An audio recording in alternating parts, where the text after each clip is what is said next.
First of all, I want to welcome you to the SASH session, Society of American Soccer History.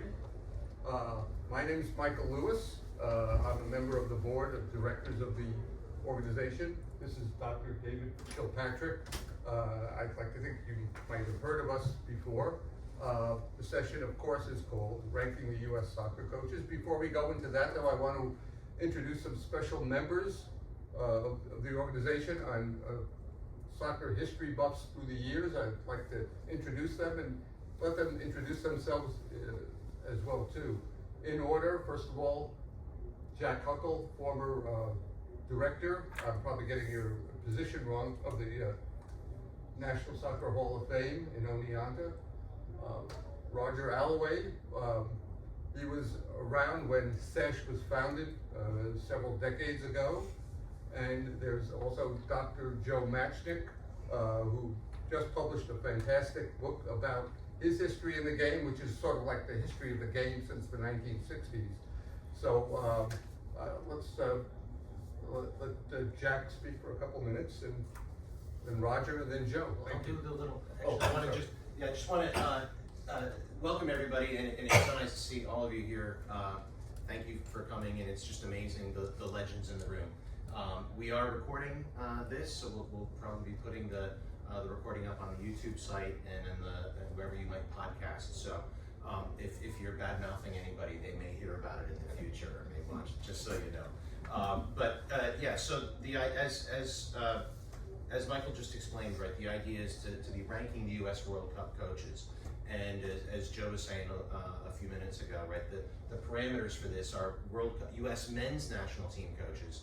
I told Tony DeChico Jr. yesterday that we'll have to do the women's national team rankings at another session, but because it's a World Cup year, we thought that this would be a really nice kind of framing concept for our discussion today, to look at the World Cup coaches as they performed in the finals, so not in the qualification rounds, not in other competitions like the Gold Cup or any friendlies, anything like that.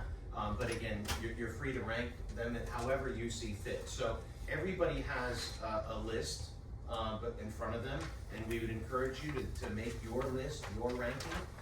We had talked about making this 1 through 5, and then a worst. I think we talked about that last week at the SASH session, but then we got thinking, well, there's of the 11 World Cups that we've qualified for, we've only had 10 coaches, so why not make it 1 through 10? But some of you may have a hard time getting beyond 1 through 3. Maybe for others, it's really easy to get 1 through 10, but the idea is to get things going. So the Society for American Soccer History is a really big tent, right? We have a lot of different people doing very different types of historiography.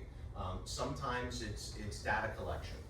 Other times it's more narrative in oral histories. Other times it can even be something very creative, right? And you know, if you think about Bloom's taxonomy, right? We don't just want to start off with the idea of recollection of facts. We want to try to move up there to thinking critically. So that's the idea, the premise behind this, to have a little bit of debate, to have a little bit of fun, and again, given the assumption of who might be in the room, and that's proven true, a lot of you have a lot to say about these. So a very quick summary through in terms of the 10 coaches who have been here, right? These should be 3 household names, right? Bob Millar or Miller, Roger and I were talking about, we right, so much amnesia has plagued the United States soccer history. We don't even know for sure how we would have preferred his last name to be pronounced. I've always said Millar, lots of people have always said Miller, but he was the very first World Cup coach, and he took us to the semifinals, 3rd place in 1930. In the center, David Gould was the coach in 1934. It may say that he lost 1 game, that was a single elimination tournament, but of course we played Mexico in the qualifier in front of a sold-out stadium. Even Benito Mussolini was there, I guess, scouting the potential opposition. The hosts then faced us in the next round with David Gould, 1934, and Bill Jeffrey on the right there, coached us in 1950. So those 3 We don't have as much of the data as we can in terms of the other coaches, right? So 1930, 1934, 1950. And again, I suppose Bill Jeffrey, we may have a little bit more of a sense of, even if you've only watched the film Miracle Match, right? Again, as I would say with Bloom's taxonomy, creativity, working with these characters, but we don't know a lot about how those teams play because we don't have full footage of all of those matches, right? So in terms of simple data collection, we can't necessarily say what they were doing in terms of tactics, in terms of, we've got some snippets here and there, but certainly from 1990 on with Bob Gansler in Italy, once we qualified and kind of moved into what we might call the modern era of the World Cups. And of course, Bora in 1994, Steve Sampson in 1998, Bruce Arena in 2002 and 2006, Bob Bradley in 2010, Jürgen Klinsmann in 2014, and Greg Berhalter in 2022. And of course now, in a few months, we'll add to that list Pochettino. We'll see how he would rank on that. But the idea here again is to have you thinking about how you would rank them, and some of the people that will have speak now will have much more informed opinions than I would, and may have some great anecdotes to share about these different coaches. So again, we'd like you please to fill that out and rank them, maybe before what you hear, or maybe after you hear some things. Maybe you want to change your rankings, but that's the game we're about to play, and those are the rules of the contest. And thank you all. So Michael, you want to share your evaluation first, or whatever order we want to go in? Okay.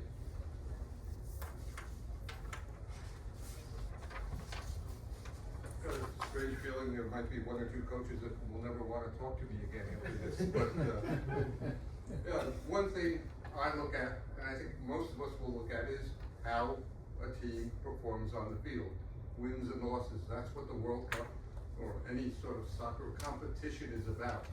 So I made an educated look at the 10 coaches that are involved, and the first one I have is Bruce Arena. Now, I've had like many media people, I've had a complicated relationship with Bruce. Actually, I've gotten along perhaps better with him than other people did, because he likes to put down the media a lot, but because we're about the same age, and maybe he's figured out that, okay, this guy's all right, he's survived this long. But beyond personalities, it's like I said, winning and losing. And what Bruce did in 2002, getting the team to the quarterfinals of the World Cup and almost making the semifinals, if it wasn't for a handball, you just don't know what would have transpired if the referee had gotten it right. Maybe even to this, into the Final Four. I put him as number one. Yes, I understand 2006, US failed to get out of the first round, but I have to point out that the US was the only team not to be beaten by Italy on the Italians' march to the title in that year. It was a 1-1 draw. It was a crazy, horrible game, but the US managed to get a point out of it. So Bruce is number one. Bruce Arena is number one on my list. Number two, Bob Gansler. And you might say, what the heck? He didn't even get the team out of the first round. The thing with Bob Gansler is, the US hadn't been in the World Cup for 40 years. We really didn't know what to expect. This was all new for everyone. So I have to put him as number two. Number three, even though it was difficult to understand Bora Milutinovic, he did raise the quality of the team at the '94 World Cup. I didn't agree with all the decisions he made in terms of players, but he became the first coach since, was it 1930? That directed the US team out of the group stage. Even though it was at home, and yes, we should have had that home advantage, home hemisphere advantage, I have to give him credit for that. Number four, Robert Miller, however you want to pronounce his name. the 1930 coach that David talked about. And I understand it was only a handful of games, but the record says 3-0 wins over Paraguay and Belgium in that World Cup. And yes, they got trampled by Argentina in the semifinals. It was a unique World Cup, only 13 teams. It was by invitation. You could not even consider a World Cup 13 teams these days, but you got to give him credit for getting the team to the semifinals. Undefeated, in fact, as well, too. The rest, the middle, you could make cases for different coaches for different positions. Bob Bradley, number 5, I thought he did a pretty decent job in South Africa 2010, getting the team into the next round, losing to Ghana, which was the U.S. nemesis for so many years at the international stage, but ranked him number 5. Number 6, Bill Jeffrey. Yes, the U.S. did not make it out of the 1950 group, but he did coach the team. At least he was the coach of the team that upset England 1-0. Although Walter Barr once told me Bill Jeffrey didn't coach the team as much as maybe the players did. But I have to look at the record. Like I said, you can make cases for so many different other coaches. I have Greg Berhalter, Jürgen Klinsmann, number 7 and 8. They've done solid jobs, no doubt about it. David Gould coached the team in 1934. It was a strange situation there. The U.S. played Mexico in a World Cup qualifier in Italy right before the competition. U.S. defeated Mexico in that game, and U.S. qualified. In that particular tournament, it was a knockout round. You didn't have group stages, so you won, you advanced, you lost, and you're going home. Crazy to travel all those miles back then, before there were jet airplanes, taking a 2-week boat trip, and then losing a game and then getting out. But he's number 9. I hate to put this gentleman as number 10 because I like him personally. He's a great interview. He's getting inducted into the Hall of Fame tonight. But the U.S. had a disappointing showing in France in 1998, and the coach I'm talking about is Steve Sampson. Like I said, liked him personally, but I have to go with how the team did. And the team, beyond the fact that the U.S. failed to win a game, did not get out of the group, there was chaos on the team. I was covering the cup at the time. I knew about some of the chaos. I wrote about it, and it just didn't work out. Like I said before, there is no wrong answer or right answer. Everyone has an opinion, and I'm going to be looking forward to hearing everyone else's opinion. Thank you.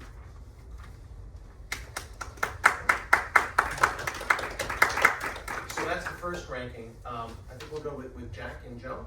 Yeah. In that. Jack, let me go first. Yeah. Okay. Okay, because do I have to come to the podium? That might be better for the. Okay, Yeah. all right. So I'm not a journalist of any sort, and it's a rather very uncomfortable position as a former coach for me to even begin to rank coaches, and I'm not going to provide you with a list of my coaches.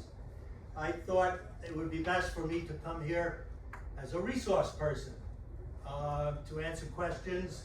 Certainly I have a personal experience with Bob Gansler, having been his assistant in the qualification process for World Cup 1990 and then during World Cup 1990. And of course a loyalty to him. So I apologize if I'm not doing what you asked me to do when you invited me to be on this committee, but I just don't think it's the ethical right thing for me to do, to rank other coaches. I also think that we should have, as part of the parameters for this, is that I think you need to rank coaches who didn't have to go through the qualification process differently than those who automatically qualified, such as Bora, because the qualification process in CONCACAF is one nightmare of a situation, and every coach that has had to do it has experienced situation after situation after situation. It's so difficult. And the fact that Bob Gansler got us through after 40 years of not qualifying for the World Cup in that situation with one assistant coach, virtually no team doctor, one trainer, one administrator, no cook, no special food, playing on the worst fields you can possibly imagine, under the worst conditions, security issues, not only at the stadiums, but in the hotels and in the streets. The fact that it all came down to that final game in Trinidad, where Paul Caligiuri scored the $1 million goal that got us, to get to Italian 90. For me, that's the major accomplishment of modern coaching soccer today. Everything else that happened, I know we're making a big deal about the 94 team, how it changed American soccer because the games were played here in the United States.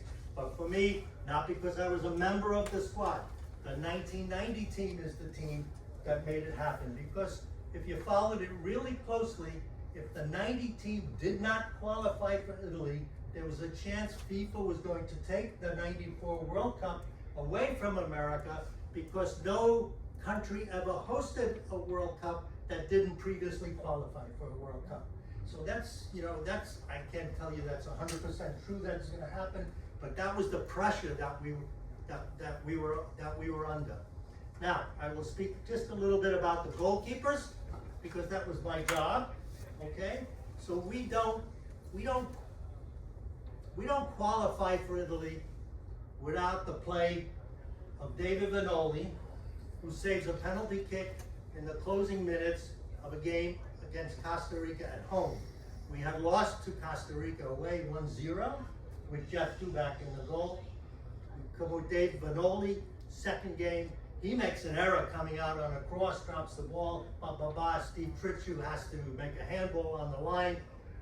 By today's rules, he would have been sent off, red card, not played the next game, which would have been impactful too, because he scores in the next game, our only goal against Trinidad at home. But David saves the penalty, and then, injuries and other situations.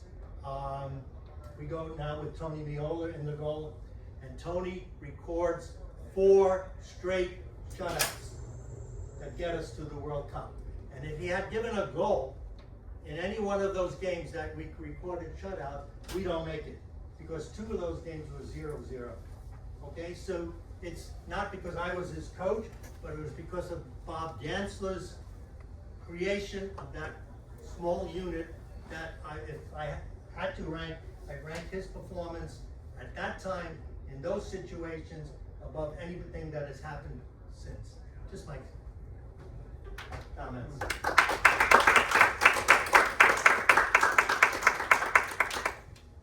I think those are great comments, Joe, because they talk about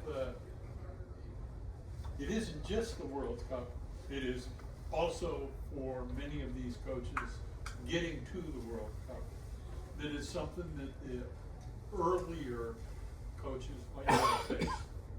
Millar, Gould, although you could call the Mexico game, and so many you guys played in the games in the 70s where it was really a 2-game series. US, Mexico, and whoever wins the game goes, and the other one stays home. And that was such a difficult pathway. Particularly when you're playing home games against Mexico that don't feel like home games. Jack, even to be fair, Alcas Panagoulias, Yep. okay, with Team America, right? The whole situation where our national team now played in the NASL, as that was going to help us get to the World Cup. And it comes down to a final game against Costa Rica, which for financial reasons we have to play in California where we'll get a crowd. It's not a home game. It's not a home game. It's not a home game. Had that game been played in Minnesota, might be a whole different thing. Well, in my time, when I played, we played Canada in Seattle. Yep. I mean, Mexico in LA, 50,000 Mexicans, maybe 1 American. The federation was broke, and this is where they were gonna make the money for the entire budget for the year. So we walk into the locker room, the locker room says, our locker room says guest. That's you. It's true. I believe it. I was there No, too. yeah, Freddie was there. Same thing in Mexico, right? What town? In Puebla. Puebla. We Puebla. stay in Mexico No, what is- City, so Puebla is an hour away, but they took us on a dirt road. Dirt road. I mean, you had no in limits. one of those school buses, Yeah. yellow school buses. Right. And Walt was giving us lineup we were late to the game. He was giving us lineup in a bus. So we went there, 3-0, 10 minutes. We didn't warm up, nothing. And it's high altitude. And well, that's it. Those were difficult. Yeah, you couldn't get accustomed It to So some- really was. You know, two that's games. why a lot of times when you consider, even like Bob Gansler, he didn't have training facilities, like some of the other coaches. Fields and stuff like that. Disadvantages, Yeah. major.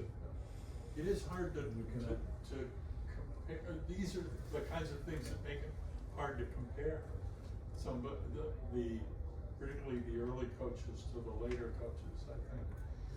But Even with the balls, if you remember in Mexico, you hit the ball. It And hurts. the rock. Yeah, it's like now Ronaldo, the ball is like going straight at you and you can't save it. Boris, how many games did you play U.S. national team?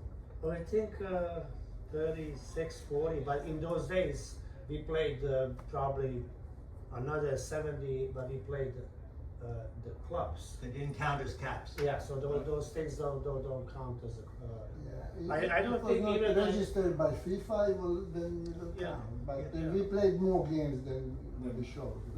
yeah, but in those days. But at that time, the national team wasn't playing a lot of games. No. I mean, it was basically qualification games, and that was it. I mean, you really didn't play a lot of friendly games. Yeah, I we mean, played France in Giant Stadium. One of the best teams in the world. And we have players fly in from Seattle the same day, taking taxi to Giant Stadium. Right. Remember that? 6-0. Like, 84, I played against Italy. We tied them 0-0 at Giant Stadium, and we had the day before players flying in, and just finishing indoor soccer. So at that time, MISL was the big league, okay? And we had players, say, from San Diego flying in. Kevin Crowe, Hugo Perez, I remember. They flew in the day before from an indoor soccer game that they played Saturday or Sunday, and now we have a Wednesday game against Italy that had won the World Cup in '82, and they have, Sharia, Maldini, I can, Fana, some of the guys that Altobelli, and we tied 0-0. Just for the sake of anybody who may be watching this video in the future or listening in a podcast, right?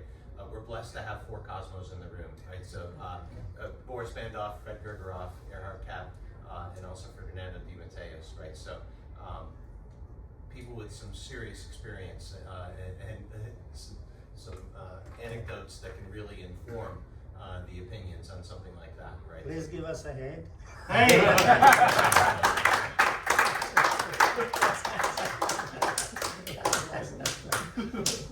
So Jack, your rankings. So Sorry, I'll Jack. go through my numbers quick.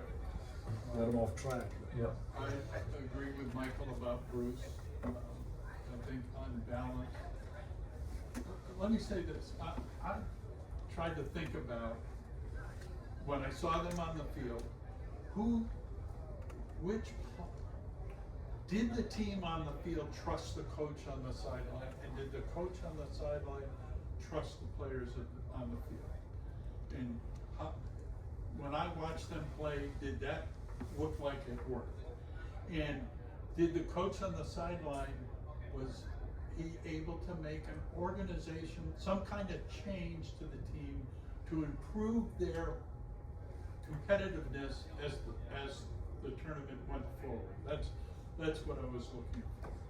And then lastly, did they seem to inspire a performance where players played above themselves? Those are the kinds of things I was looking for. And that's like impossible to judge on the 30, 34, and 50 team because I never saw them. And the modern teams I saw play. I was at the France game. I was at the Italy game. I was a fan, but I was there. I saw those kind of dynamics. So I ended up with Bruce as number one because I think he made great adjustments, particularly in 2002. And I think one of his great coaching characteristics is he trusts his players. He gives them the opportunity to play. Bob Millar, because of his success and without really knowing him, I'm uncomfortable, but I thought he needed to be ranked toward the top.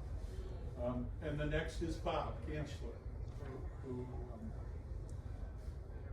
and like Joe, it isn't because I think of him as a great friend that I put him here.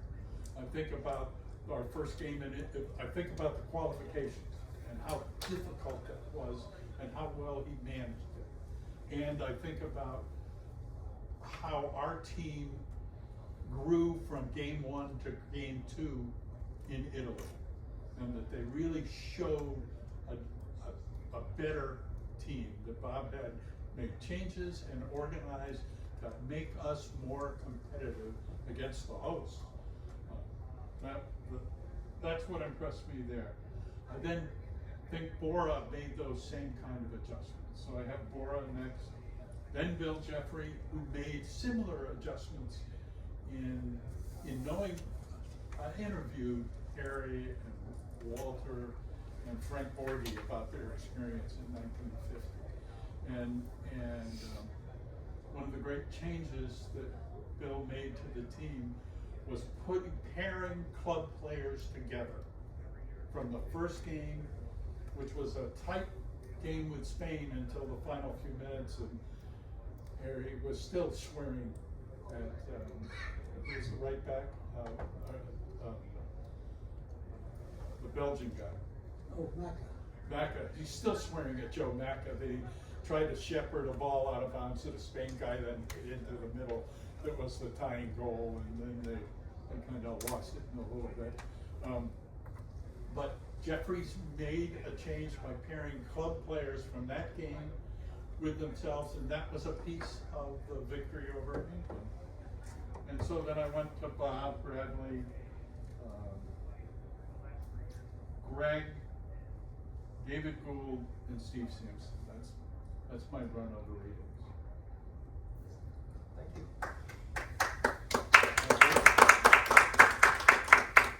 I have to say I'm feeling very humbled. My opinion on this is nowhere near as informed as so many others in the room, but I'll just give my list really quickly and then open it up to anybody else that would like to give theirs. In the 10th spot, I've got Steve Sampson. The disappointment of that World Cup was extreme, and maybe the players are the ones who have to take ultimate responsibility, but we all, because of people like Michael, knew some of what was going on there, and in the aftermath, of course, we've learned even more of what was going on there. I think making private problems between friends a more public thing like that was not the right way to handle essentially a private situation. Benching captain of the team blew up, and the aggrieved party, I don't think would have necessarily thought that was, and didn't think that was the right thing. But also some of the tactical choices, I think, really set us back as a soccer nation, in my opinion. So I've got Berhalter at the 9. Again, here's where things can get controversial, I suppose. I've got Berhalter in the 9. And again, that's not a reflection of him as a club coach, in my opinion. I think he's absolutely brilliant. But although we did get out of the group stage, I think we underperformed the last World Cup. And again, I think that's because of the management of the team and also some tactical choices. I was very much in the please put Reina in the game. We need a little bit of creativity. And I do side on the notion. Again, I grew up a Cosmos fan, so I like to see the game played in a creative way, not just necessarily conservatively. Which is why I have Gansler. Please don't beat me up over this, Joe. But I've got Gansler in the 8 because, and this is my memory again at the time. In 1990, I felt like some of the players, like from the Cosmos, and that could have contributed. I felt like there was a little bit more of a look to the future. And maybe I'm completely wrong. Maybe that's just my take on it as I was a senior in college, right? But my sense is that we had these amazing players that didn't get the chance to play in the Olympics. Well, of course we did in LA, but it missed out. But I was even thinking at the time that, having missed out in 1980, done pretty well in 1984, that there was a little bit more experience. But again, that's not. Can I speak to it for a moment? Please, yeah. So one thing about Bob Gansler is loyalty, right? So he took a team. Some of it was from the the '88 Olympic players, but took a team of college players, indoor players, and semi-pro players that qualified for the World Cup. Once we qualified, we got information about a lot of players that thought they should have been on the national team, but didn't want to participate in qualification. Okay, and some of them were European based, that were players on the '94 team. You could figure out who they were. That could have been eligible in '90, okay? But when Bob Gansler said, for example, these are the guys that got us to the World Cup, these are the guys that are gonna play in the World Cup. So for example, we knew about Ernie Stewart, okay? But Bob Gansler said, I've seen Ernie Stewart, he's no better than Bruce Murray, okay? So that's Bob Gansler. So, he could have perhaps won a game or two in Italy, maybe, steal a goal here or there. We lost to Austria 2-1, but he went with the kids that brought him to the dance. I made this list before walking into the room, and I think if this activity is going to be really valuable, it's that some of what we learned today may change that, right? I never knew that, but again, I had a very Thomas cosmocentric. Dooley, another one. Yeah. So. I had a very cosmocentric perspective on it, and I thought, I wanted to see my heroes really contribute because they had this amazing experience. And but yeah, it's pretty fascinating to think about that and those decisions that had to be made. Yeah. I'd make a corollary to that. That's the other side of the coin. David Regis joining the team in '98 help her. Yeah, so again, those kinds of decisions, right, really interesting to look at. I've actually got Bora Milutinovic in 7.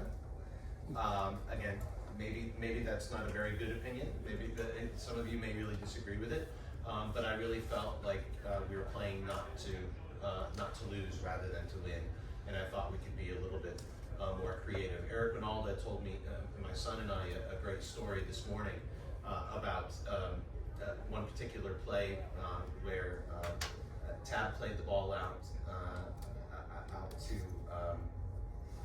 to Dooley. Dooley played the ball through the box, and there was no one there to finish. This was that great July 4th game against Brazil, right? Before Tab's head was smashed into bits, right? I'm sure many of you in this room were watching that game, but apparently Bora turned to Eric on the bench and made a look, and Eric was like, yeah, I should have been there, I could have finished that, right? I was of the opinion that we could have been even more creative. So again, my philosophy of the game is a little bit part of that. I do think he was a really great guy. Samson, a wonderful guy, right? But in terms of how we played, yes, it was a successful tournament in terms of getting out of the group stage and the pressure to get out of the group stage. Tremendous achievement. Look, it's an amazing achievement to be the head coach of the United States men's national team at a World Cup. So all of these people are legends, and again, Samson is going to get into the Hall of Fame. Eventually, all of them probably should. But I've got Bora in 7. Gould, one of 3 Scotch professors, right? 3 of the 10 born in Scotland. Gould had strong connections to Philadelphia here.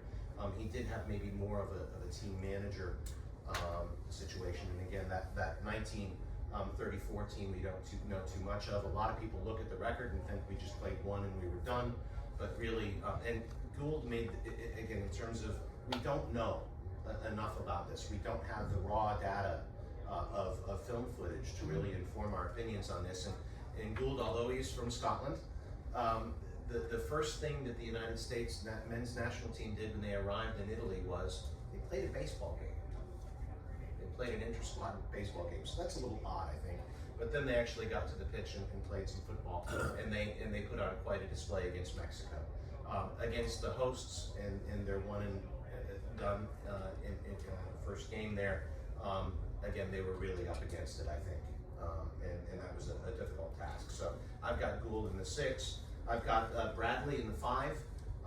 One of the things I've been thinking a lot about was, to what degree is our success or failure the responsibility of the players, the responsibility of the coach.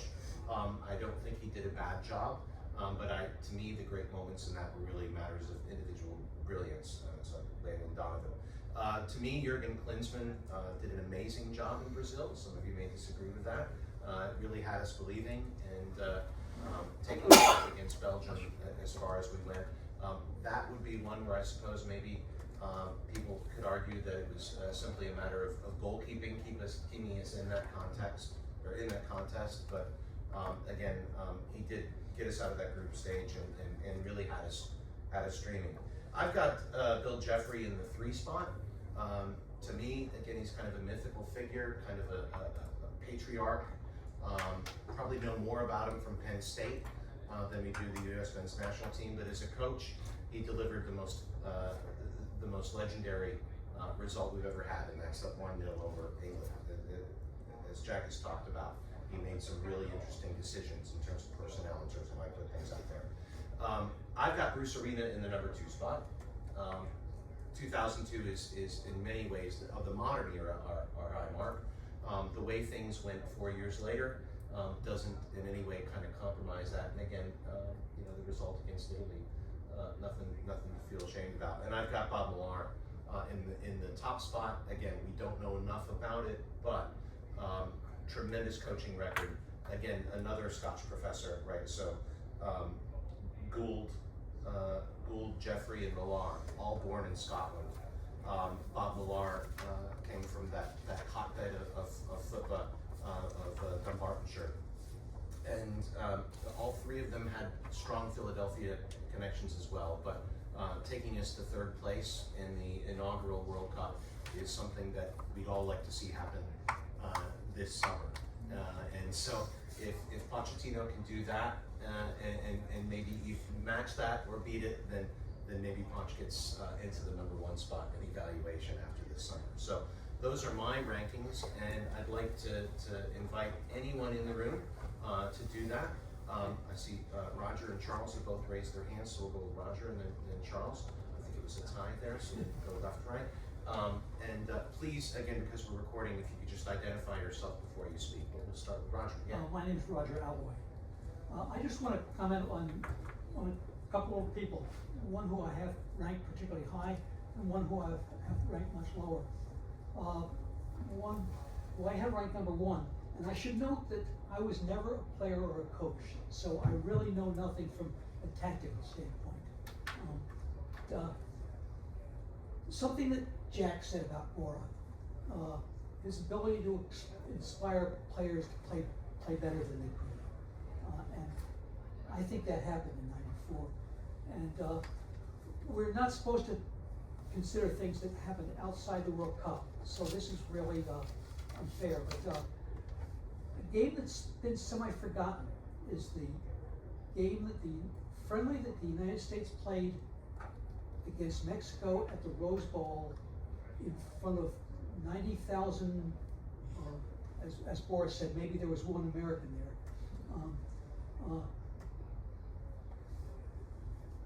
Game that we could have come out of with a serious beating and gone into the World Cup on a low. Instead, we went out into it on a high. Bora took the chance to take on Mexico in that situation and won 1-0.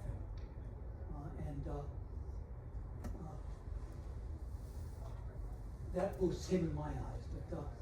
the other person is Robert Millar, and maybe that's a research project for SASH is to find out the correct pronunciation. Just like Colin Jost found out that Billy Gonzalez's name was really Adelino. And I agree that we really don't have too much to judge those early coaches on besides the results on the field. And I want to point out something about the results on the field, which is not necessarily a reflection on Millar. And that is that I know it in the past, not recently, some people have talked inaccurately about ringers in the U.S. team.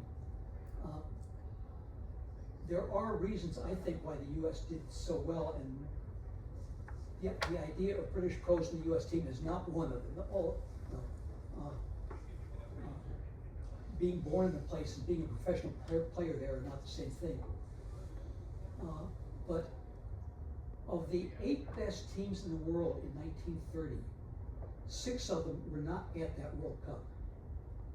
Argentina and Uruguay were there, but England was not there, Scotland was not, Italy was not, Czechoslovakia was not, Hungary was not, and Austria was not. But it was really a watered down field that we finished third in. And I think that maybe has some effect. And that's all I wanted to say. Okay, thanks. Charles? Thank you. I'm Charlie Gattone. I think almost everybody in the room has known me a lot since I think I was in high school. A lot of these guys know me. Make the case for Bob Miller, and I think it is pronounced Miller. I did a lot of research on that 1930 team for my most recent book, and I'm going to make a plug here. The Soccer Book of Why. Go on Amazon, buy Joe's book, plug in my name, find my book. You'll find out a lot about soccer history. I did a lot of research on that World Cup, and a couple of things to be noted. Our pro league at the time was heading into the toilet. Probably the best player the United States has ever had, Archie Stark, decided to not go to that World Cup because he had just opened up a gas station in Arlington, New Jersey, and didn't want to take the time off of what was then a weeks-long ocean trip to go to this World Cup and basically leave his business. The U.S. sailed out of New York on a boat called the Mangaro and picked up Mexico on the way. And I think picked up another team once they got to South America. So there were 3 teams on that boat practicing on the deck. But the game that we lost, which was not really a semifinal officially, because it was rankings then. We lost Argentina, I think it was 6-1. We didn't have a full squad. We had already lost a player to injury in an earlier game. The details escape me, but they're in the book. And then we had another player go out with injury during that game. So we finished the game with 10 players, which is when most of the goals were scored in the second half. So we really came really close to winning the World Cup that year. Regardless of the water, I mean, you look at any tournament, this team's not there, that team's not there. But, you know, when you showed the picture of the 3 coaches and said they should be household names, that's one of them. I mean, you know, you talk football, everybody knows Vince Lombardi. You talk baseball, everybody knows Casey Stengel. You talk basketball, Red Auerbach. Nobody knows Bob Miller, and everybody should. Just for, you know, the fact that we were there and how well we did.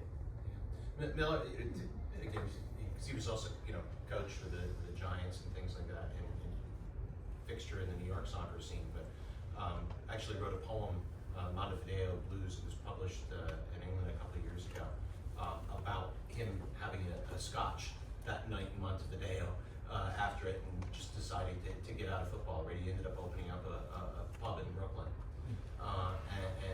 but no substitutions back then. Right. And yes, we lose a player, and some of the other players out there were really banged up. Right. So the closing line of the poem is wasn't a football, it was fight, and it really was a physical contest where Argentina beat us physically more than they did technically or tactically.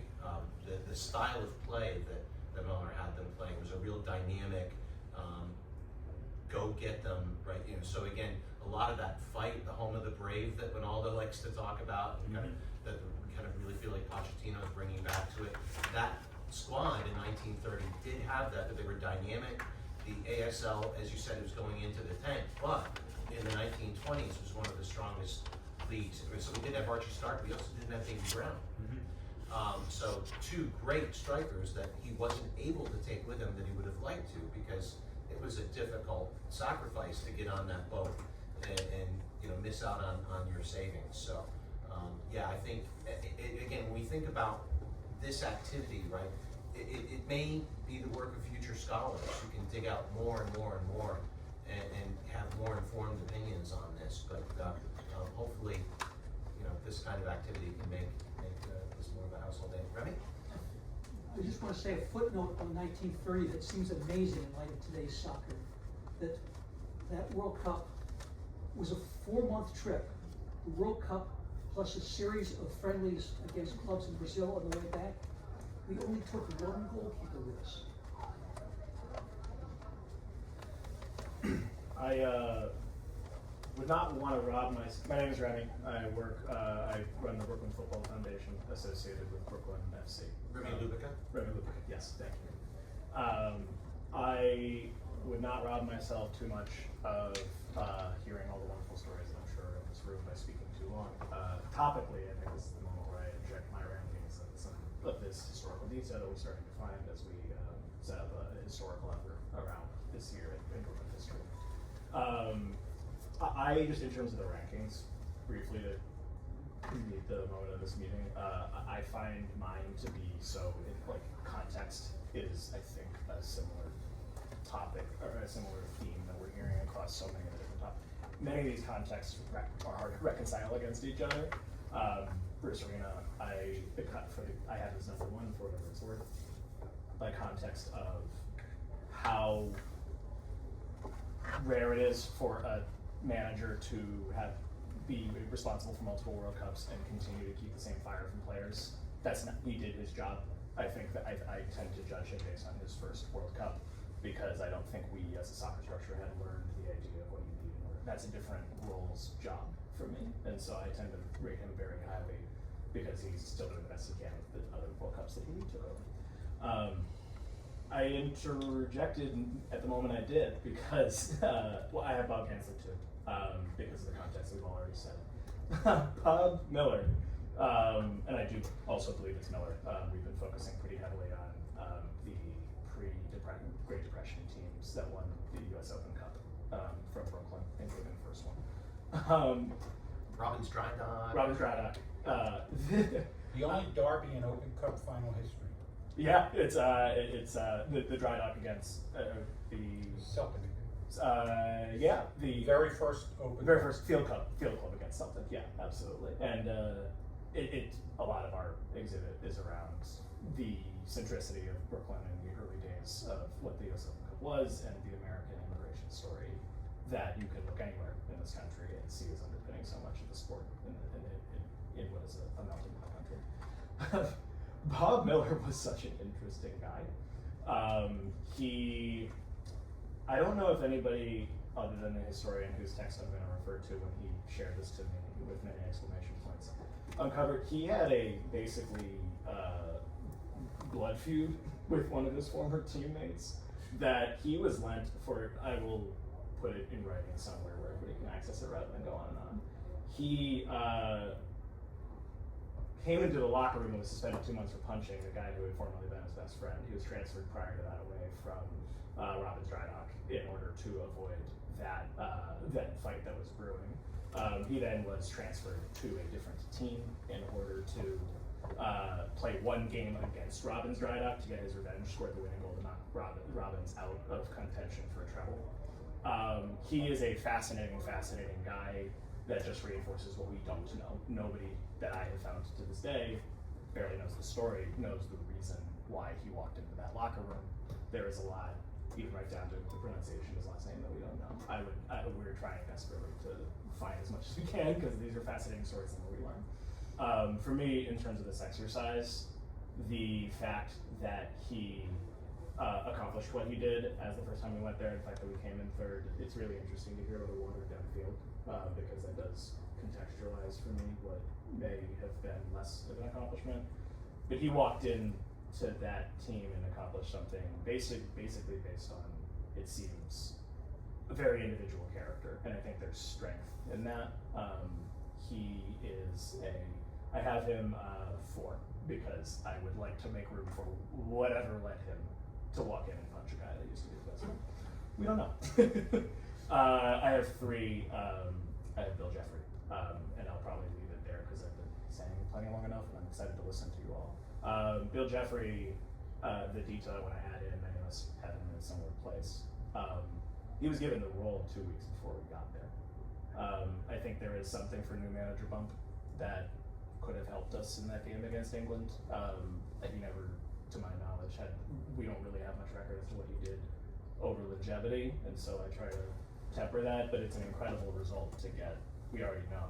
And then the fact that he got it sort of barely having any time with those players who were semi-professionals at best against one of the best teams in the world in England is truly remarkable to me. So he ends up being high on my list for that reason. The rest of my list is very similar to yours, and so I'm excited to hear everything else that this room contains. Oh, I don't think there's anything closer. Well, we have to clap. It's the right thing to do. Yeah. I appreciate it. Thank you. Can I ask a question? Are there any interviews of Miller that where the interviewer introduces him? Are there any tapes?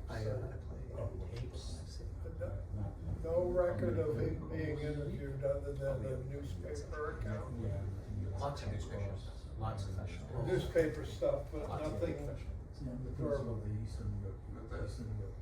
Nothing that we know that has been released.